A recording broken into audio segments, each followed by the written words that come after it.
बिस्मिल्लाहिर्रहमानिर्रहीम। Dear students, अस्सलामु अलैकुम।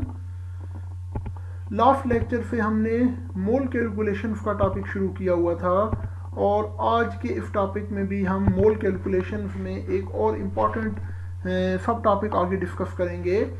Determination of number of atoms ions और molecules if number of moles are given.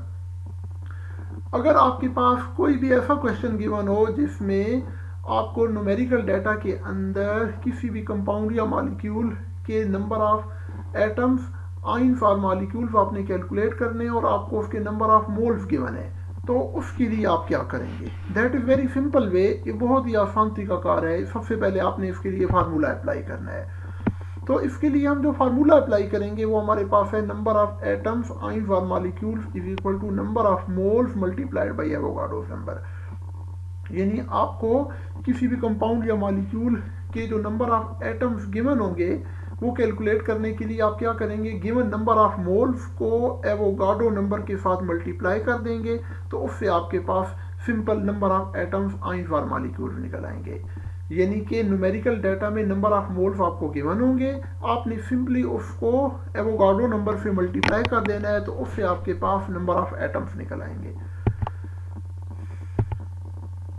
इसके लिए आपकी बुक के अंदर एक क्वेश्चन मेंशन है, एक्सरसाइज का क्वेश्चन नंबर 8 है, जिसमें आपको दिया गया है कि calculate the number of molecules present in each of the following samples.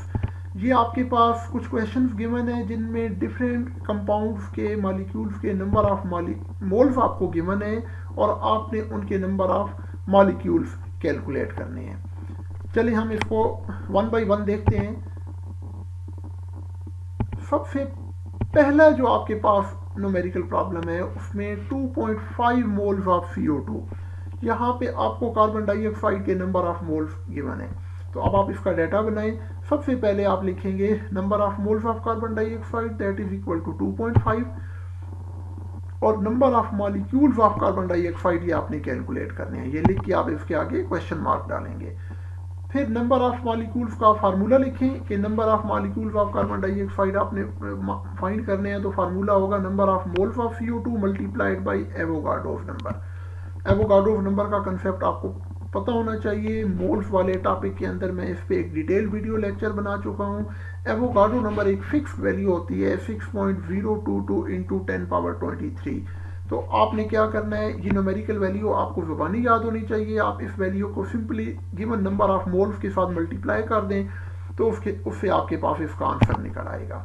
जब आप 2.5 को 6.022 इंटू 10 पावर 23 से मल्टीप्लाई करेंगे तो आंसर आपके पास आ जाएगा 15.05। यहाँ पे एक इम्पॉर्टेंट पॉइंट मैं आपको बताना चाहूँगा, जिसमें अक्सर बच्चे कैलकुलेटर यूज़ करते हुए मिस्टेक करते हैं कि जब भी आप कैलकुलेटर के ऊपर वैल्यू लिख रहे हैं ना, तो आप 2.5 को सिंपली मल्टीप्लाई करें 6.022 के साथ। 10 पावर 23 के साथ आपको मल्टीप्लाई करने की ज़रूरत नहीं है, वो सिंपली नीचे आंसर के साथ आप लिख सकते हैं। अच्छा, अब ये जो आंसर आपके पास निकला है ना, बुक के अंदर रिकमेंड किया गया है कि ज़्यादातर आंसर्स जो आते हैं ना वो आप साइंटिफिक नोटेशन में लिखें। तो 15.05 को आपने इंटू 10 पावर 23 को जब आप साइंटिफिक नोटेशन में लिखेंगे तो इसका आंसर 1.505 इंटू 10 पावर 24 मॉलिक्यूल आ जाएगा। ये आपने 9th क्लास के मैथमेटिक्स के चैप्टर नंबर 3 में लॉगरिथम के अंदर पढ़ा हुआ है, लॉगरिथम वाले चैप्टर में, कि साइंटिफिक नोटेशन के अंदर नंबर्स को किस तरह लिखा जाता है। यानी यहाँ से 15.05 में से आपने अपने पॉइंट को 1 टाइम्स लेफ्ट साइड पे मूव कर दिया, जिससे 10 की पावर 1 टाइम्स इंक्रीज हो गई, रेज हो गई, और ये 10 पावर 23 से 10 पावर 24 पे चली गई। नेक्स्ट न्यूमेरिकल प्रॉब्लम है आपके पास 3.4 मोल्स ऑफ अमोनिया। अमोनिया की 3.4 मोल्स आपको गिवन है। आप इसका डाटा लिखेंगे number of moles of ammonia is equal to 3.4 moles और आपने इसके नंबर ऑफ मॉलिक्यूल्स कैलकुलेट करने हैं। तो सिंपली फार्मूला अप्लाई करें, number of molecules of ammonia is equal to number of moles of ammonia multiplied by Avogadro's number. इसके given number of moles को अब हम क्या करेंगे, इसके नंबर ऑफ एवोगाड्रोस नंबर से आप मल्टीप्लाई कर देंगे। तो मल्टीप्लाई करें 3.4 मल्टीप्लाइड बाई 6.022 इंटू 10 पावर 23। जब आप मल्टीप्लाई करेंगे कैलकुलेटर की मदद से तो आपके पास इसका आंसर आ जाएगा 20.5 इंटू 10 पावर 23। यहाँ पे एक और छोटा सा पॉइंट मैं आपसे शेयर करना चाहता हूँ कि बाज़ बुक्स के ऊपर एवोगाड्रो नंबर की वैल्यू 6.0225 लिखी होती है या अक्सर बुक्स पे 6.023 लिखी होती है। तो वो अगर वैल्यू किसी तरह भी लिखी हुई है तो वो हर लिहाज से ठीक है, 6.0225 भी ठीक है, और अगर 5 को आप हटा के राउंड ऑफ करते हैं और इसको 6.023 लिखते हैं तो वो भी ठीक है। आपकी बुक में जो है वो 6.022 इंटू 10 पावर 23 लिखी हुई है तो इट्स ओके, इसमें कोई प्रॉब्लम नहीं है। अगेन इस आंसर को साइंटिफिक नोटेशन में आप लिखेंगे तो आंसर आ जाएगा 2.05 इंटू 10 पावर 24 मॉलिक्यूल्स, यानी 1 टाइम्स आपने अपने पॉइंट को लेफ्ट हैंड साइड पे मूव कर देना है, क्योंकि साइंटिफिक नोटेशन में हमारा पॉइंट हमेशा राइट हैंड साइड पे first non zero digit sorry left hand side पे पहले नॉन जीरो डिजिट के साथ होता है। आगे थर्ड न्यूमेरिकल प्रॉब्लम है इसी टॉपिक से रेलेवेंट, जिसमें 1.09 mole of benzene have been given. आपको बेंजीन के 1.09 मोल्स गिवन है। बेंजीन एक ऑर्गेनिक कंपाउंड है, उसके नंबर ऑफ मोल्स आपको गिवन है और आपने उसके नंबर ऑफ मॉलिक्यूल्स कैलकुलेट करने हैं। आप फार्मूला अप्लाई करें। फार्मूला आपने जो भी क्वेश्चन गिवन होगा हर क्वेश्चन के अंदर एक स्टेप के अंदर आपने फार्मूला जरूर अप्लाई करना है। बाप बच्चे डाटा लिखते वक्त क्या करते हैं, फार्मूला नहीं अप्लाई करते हैं, वो कहते हैं चलो जी शॉर्टकट तरीके से कर लें, तो इससे फिर बोर्ड के अंदर नंबर कट जाता है, क्योंकि 3 नंबर का न्यूमेरिकल जब आता है तो उसमें एक नंबर सिर्फ आपका फार्मूले के होते हैं। तो आपने जो भी क्वेश्चन आपको गिवन होगा उस न्यूमेरिकल डाटा में आपने फार्मूला लाजमी पुट करना है। अब आप इस फार्मूले में वेरी सिंपल वैल्यूज पुट कर दें तो आपके पास रिक्वायर्ड आंसर आ जाएगा 6.56 इंटू 10 पावर 23। अब ये जो आपके पास आंसर निकला है, this answer is already in scientific notation, ये ऑलरेडी साइंटिफिक नोटेशन में है।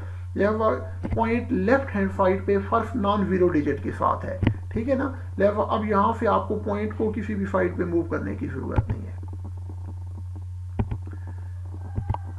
और आगे लास्ट न्यूमेरिकल है इस टॉपिक का 0.01 mole of acetic acid. Acetic acid is again other organic compound.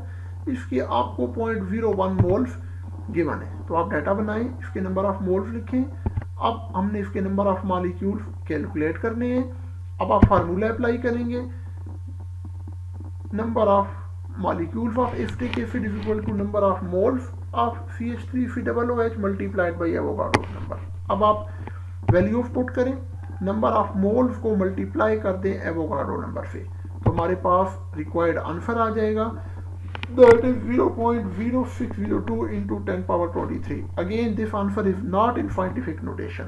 ये आंसर हमारा साइंटिफिक नोटेशन में नहीं है, क्योंकि पॉइंट जो है वो लेफ्ट हैंड साइड पे तो है लेकिन वो जीरो डिजिट के साथ आ गया है। तो अब हमने इसको लेफ्ट हैंड साइड पे फर्स्ट नॉन जीरो डिजिट के साथ ट्रांसफर करना है, यानी यहाँ से आप पॉइंट को उठाएंगे और 6 के साथ लेके आ जाएंगे, तो आंसर आपके पास आ जाएगा 6.02 इंटू 10 पावर 21। तो 2 टाइम्स आपने पॉइंट को राइट हैंड साइड पे मूव किया है। जब साइंटिफिक नोटेशन में हमारा पॉइंट राइट साइड पे मूव करता है तो 10 की पावर फिर नेगेटिव में चली जाती है, और जब लेफ्ट साइड पे मूव करता है तो फिर 10 की पावर पॉजिटिव में चली जाती है। तो मुझे उम्मीद है आज की इस लेक्चर से आपको आज का मोल कैलकुलेशन का टॉपिक समझने में बहुत हेल्प मिली है होगी। मैं आपसे रिक्वेस्ट करूंगा कि ताज़ा तरीन वीडियो देखने के लिए मेरा चैनल सब्सक्राइब करें, इसको आगे अपने रिलेटिव्स के साथ, दोस्तों के साथ, फ्रेंड्स के साथ शेयर करें। Thank you.